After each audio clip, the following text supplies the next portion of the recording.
A lending library has a fixed charge for the first 3 days and an additional charge for each day thereafter.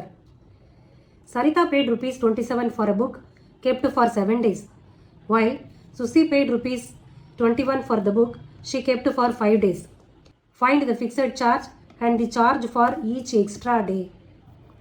எக்ஸாம்பிளில் இந்த டாக்ஸிக்கு charge பண்ணுறது எப்படி சிட்டிலலாம் அப்படின்றத பார்த்தோம்.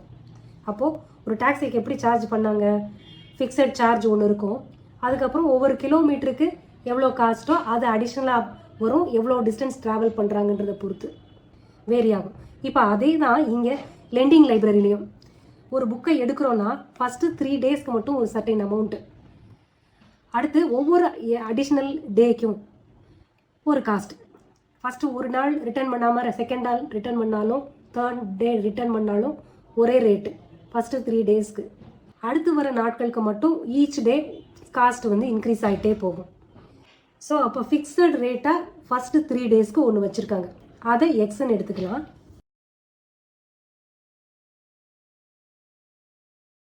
X be the fixed charge for a book for the first 3 days.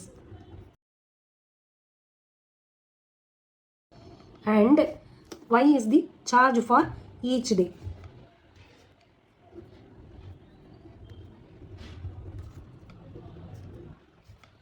After 3 days.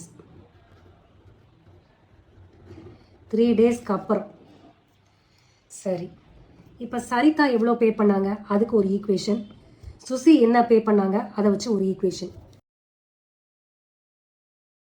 இப்போ சரிதா 27 rupees பே பண்ணாங்கல்ல, அதை வச்சுக்கலாம். First அவங்க pay பண்ணதில் எல்லாத்துலேயும் fixed charge plus number of days என்னவோ அதுக்கேற்ற காசு. ஸோ ஃபிக்ஸட் சார்ஜு எல்லாருக்கும் ஒன்று தான், ஸோ அது எக்ஸ் அப்படியே இருக்கும். ப்ளஸ் ப்ளஸ் எத்தனை நாள் இருந்தாங்க, எத்தனை நாள் அடிஷ்னலாக அந்த புக்கு இவங்க கையில் இருந்ததோ அதுக்கான காஸ்ட். எத்தனை நாள் இருந்தது, 7 டேஸ் வச்சுருக்காங்க சரிதா. இப்போ ஃபஸ்ட் 7 டேஸில் ஃபஸ்ட்டு 3 டேஸ்க்கு ஃபிக்ஸட் சார்ஜ் இல்லையா, அப்போ மிச்சம் எவ்வளோ டேஸ்க்கு அடிஷ்னல் காஸ்ட் வரும், 4 டேஸ்க்கு. ஸோ ஃபஸ்ட்டு 3 டேஸ்க்கு ஃபிக்ஸட் காஸ்ட்டு அது எக்ஸு, ரிமைனிங் இருக்கிற 4 டேஸ்க்கு ஒவ்வொரு நாளுக்கும் ஒரு சார்ஜ். அப்போ அந்த சார்ஜை 4 into Y, additionally 4 days plus into additionally 4 days into charge per day equal to 27. அப்போ சுசி எவ்வளோ பே பண்ணியிருக்காங்க, 21 rupees பே பண்ணாங்க. ஸோ அவங்களுக்குமே fixed charge 1 for first 3 days. இவங்க 5 டேஸ் புக் எடுத்திருக்காங்க. அப்போ 5 டேஸில் 3 டேஸ் வந்து ஃபிக்ஸட் சார்ஜில் போயிடும். ரிமைனிங் 2 டேஸுக்கு தான் அவங்க அடிஷ்னலாக பே பண்ணணும். அப்போ 2 டேஸ்க்கு 2 into இதுதான் அந்த கொடுத்துருக்கிற கண்டிஷனுக்கு மேக் பண்ண ஈக்குவேஷன்ஸ். ஈக்குவேஷன் 1 and 2ன்னு வச்சுக்கலாம். இந்த ஈக்குவேஷனை டைரெக்டாக சப்ட்ராக்ட் பண்ணாலே எக்ஸ் எலிமினேட் ஆகிடும், ஒய்யோட வேல்யூ நம்ம கண்டுபிடிக்கலாம். இப்போ இங்கே என்ன வந்துடும், சப்ட்ராக்ட் பண்ணும்போது 2y ஈக்குவல் டு 6ன்னு வந்துடுமா, அப்போ y ஈக்குவல் டு 3ன்னு கிடச்சிரும். அப்போ charge per day is 3 after 3 days. 3 டேஸ்க்கு அடுத்து எடுக்கிற ஒவ்வொரு நாளைக்கும் ₹3 சார்ஜ் ஆகும். ஸோ அப்போ ஃபிக்ஸட் சார்ஜ் என்ன, ஃபிக்ஸட் சார்ஜ் நம்ம தான் இப்போ கால்குலேட் பண்ணணும். ஏதாவது ஒரு ஈக்குவேஷன் செகண்ட் ஈக்குவேஷன்லேயே போட்டுக்கலாம். X plus 2y equal to 21, X equal to 21 minus 2y minus 2 into 3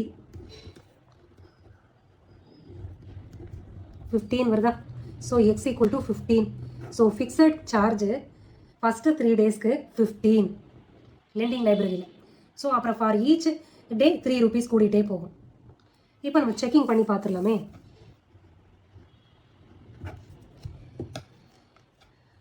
இப்போ X plus 4y equal to 27 தானே.